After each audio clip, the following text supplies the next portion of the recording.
దేశాలకు పెను సవాల్గా నిలిచిన పేదరికాన్ని తరిమికొట్టేందుకు ఆంధ్రప్రదేశ్ రాష్ట్రం రూపొందించిన సమగ్ర విధానం P4 పేదరికాన్ని పారద్రోలే కార్యక్రమం అని రాష్ట్ర వినియోగదారుల వ్యవహారాలు, ఆహార మరియు పౌర సరఫరాల శాఖ మంత్రి నాదెండ్ల మనోహర్ పేర్కొన్నారు. మంత్రి నాదెండ్ల మనోహర్ అధ్యక్షతన సచివాలయంలో తెనాలి విజన్ యాక్షన్ ప్లాన్ సమావేశం జరిగింది.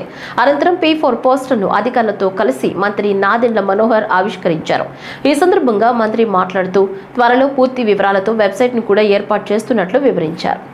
ఎన్ఆర్ఐలు ఇతర ప్రాంతాల్లో ఉన్న తెనాలి వాసుల సహకారం తీసుకుంటూ వారిని భాగస్వాములుగా మార్చే ప్రణాళిక చేపడుతున్నట్లు తెలిపారు. దీంతో ఎక్కువ మంది మహిళలు, యువతకు ఉపాధి కల్పించడం జరుగుతుందన్నారు.